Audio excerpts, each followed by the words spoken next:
La mayoría de personas que conozco no distinguen entre transporte, distribución y suministro de gas natural. Esto hablando de gasoductos. Para ellos es lo mismo transporte que distribución y distribución que suministro. Por lo cual entonces me di a la tarea de aclarar esos tres conceptos y de hacer énfasis en lo que establece la norma 3838 acerca de presiones bajas, medias y altas y de los controles de presión por parte de los reguladores.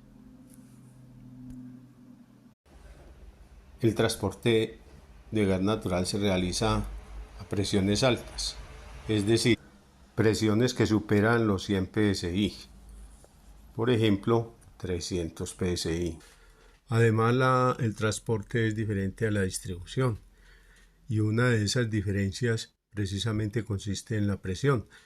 Mientras el transporte del gas natural se realiza a altas presiones a través de los gasoductos, la distribución se lleva a cabo a presiones medias, presiones del orden entre 20 y 90 psi. Por su parte, el suministro de gas, o sea, la entrega de gas propiamente dicha a los inmuebles, adentro de los comercios, adentro de las viviendas, adentro de las industrias, se lleva a cabo a bajas presiones.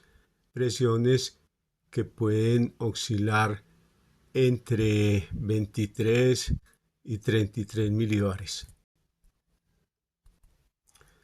En ocasiones, este suministro de gas se debe realizar a presiones entre 2 y 5 psi, que son presiones medias de acuerdo con la norma NTC 3838, que establece que presión baja es de 0 hasta 2 psi, presión media está entre 2 y 100 psi y presión alta son presiones superiores a 100 psi. Por lo tanto, entonces es muy importante distinguir entre, digamos, los tres tipos o las tres tipos de formas que existen para llevar el gas de acuerdo al sector que se va a atender. Es importante distinguir entre transporte, distribución y suministrar esta entrega a los usuarios para el disfrute del gas natural como un recurso pues no renovable, pero una opción más limpia frente a otras fuentes de energía. Entonces es importante saber que al pasar por las diferentes etapas ya mencionadas, transporte, distribución y suministro, entonces debe pasar por diferentes puntos de regulación o control de presión. De modo que para hacer la transición desde la línea azul que está representando el gasoducto urbano hacia las diferentes líneas a media presión, arterias y anillos, entonces debe haber un control de presión, es decir, una reducción de presión desde la línea azul hacia las líneas moradas. Eso lo realiza un conjunto llamado estación de regulación. La estación la estación de regulación entonces está conformada por diferentes elementos, entre ellos manómetros, filtros y el actor principal básico que es el regulador de presión. Aquí la presión deberá reducirse desde valores de 300 psi de la línea azul, gasoducto urbano, a valores de 90 psi para el caso de industrias o zonas industriales. También para suministrar el gas a estaciones de gas natural vehicular. Por su parte, para los sectores residencial y comercial, entonces esas líneas de distribución conocidas como anillos de distribución trabajan con presiones que oscilan entre 20 y 60 psi.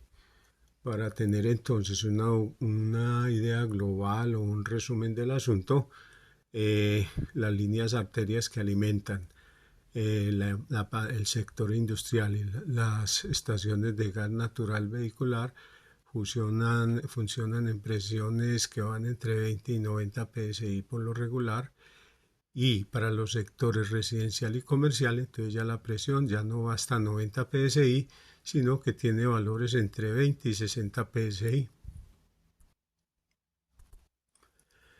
¿Cómo se ve entonces? Existe la necesidad de controlar la presión y los actores principales o el elemento principal para llevar a cabo ese control de presión, recibir una presión que es variable, porque en determinado momento no conoceremos ese rango de presión, y entregar una presión constante. Entonces ese elemento fundamental es el regulador de presión.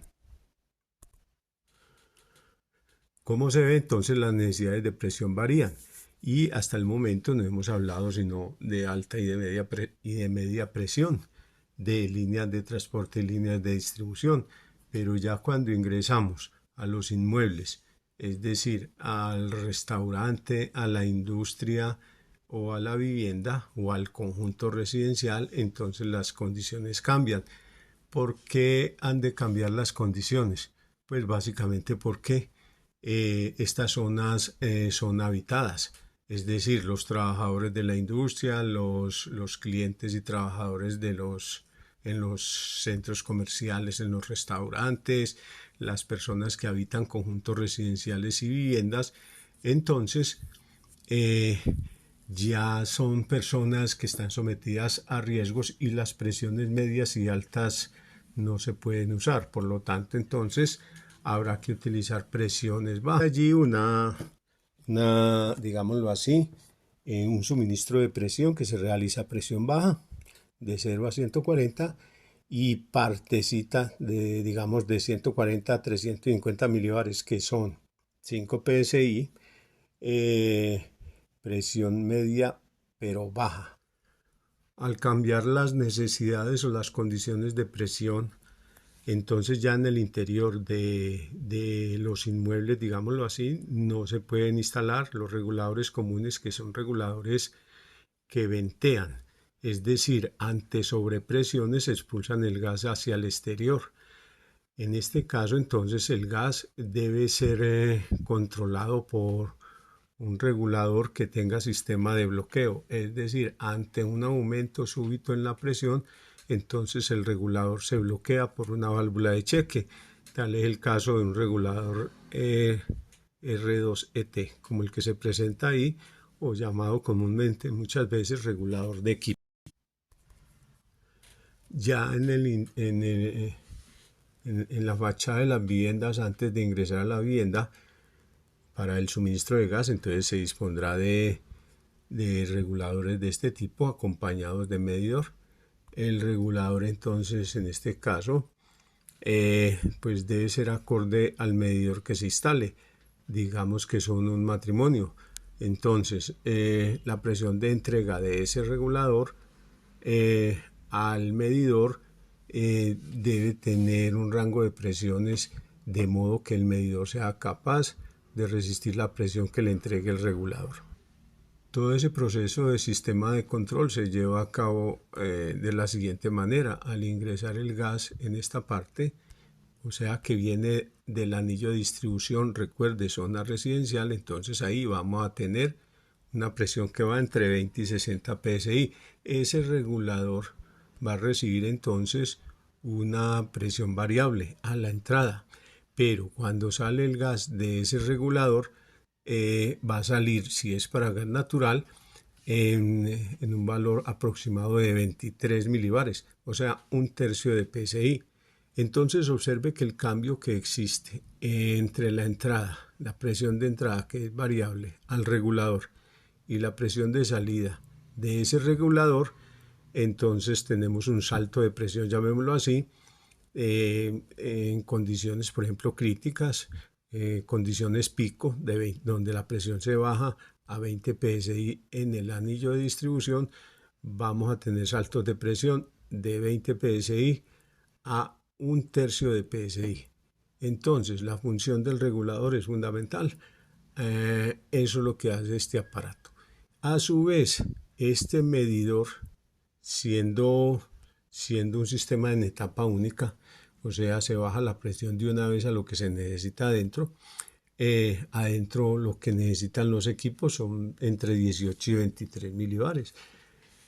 Esa presión que le entrega este regulador a este medidor debe estar acorde, es decir, el medidor deberá tener la capacidad de trabajar con 23 milibares, que va a ser la presión que le va a entregar este regulador.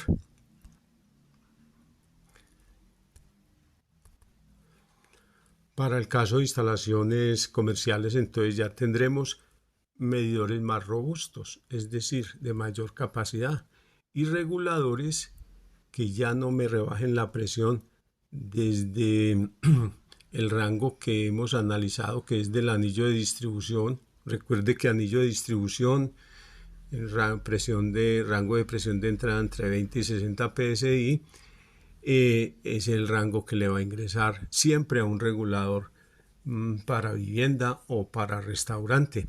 Estos reguladores, recuerde que en la vivienda también, recuerde eso, que si es en etapa única, entonces de 20 a 60 psi, que es el rango variable, el regulador entrega de 18 a 23. Pero ya en condiciones de comercio, estos elementos cambian. Entonces, siempre vamos a tener entre 20 y 60 psi del anillo, y a la salida ya las condiciones son diferentes.